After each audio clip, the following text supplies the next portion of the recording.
Well, by this time, first Bracktown, we finished this facility. We built it for the community. So we moved out of Leestown's library and we came here. And so we grew from 40 boys that first year until we started seeing our numbers increase.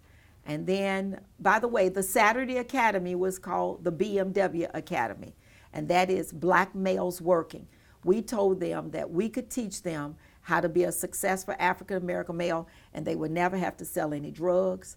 They would never have to do anything negative, but if they could get a great education, we would see them do great things.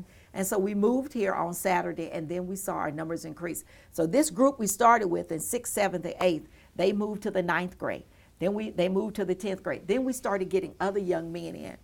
And so my superintendent called one day and he said, Roz, I'm getting all these people calling, wanting to know how do they get their son in the BMW Academy.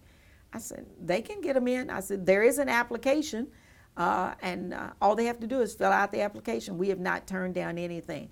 So we moved from 40 boys, then we went to 60, then to 70, then to 80. So then we had to get, it was more than just the three of us. And so we reached out to retired teachers to see if we could get some of them to help us on Saturday. So they started coming. And then Dr. Cleveland started reaching out to fraternities for them to start helping us on Saturday. We continue with the Power Story. We continue with the field trips. The next year we went to Washington, D.C., our second trip. We went to Howard. We went to Hampton. Historically black colleges. Historically black colleges, so they could see young men like them who are being successful. So we started out with historically black colleges, but we have since expanded. And so before we know it, we have 6th through 12th grade.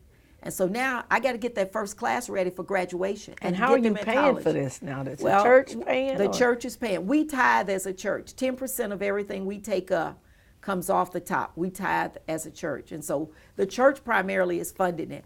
And then we got a partnership with the United Way, who came in and said, we will help. My husband started meeting people who said, we will help fund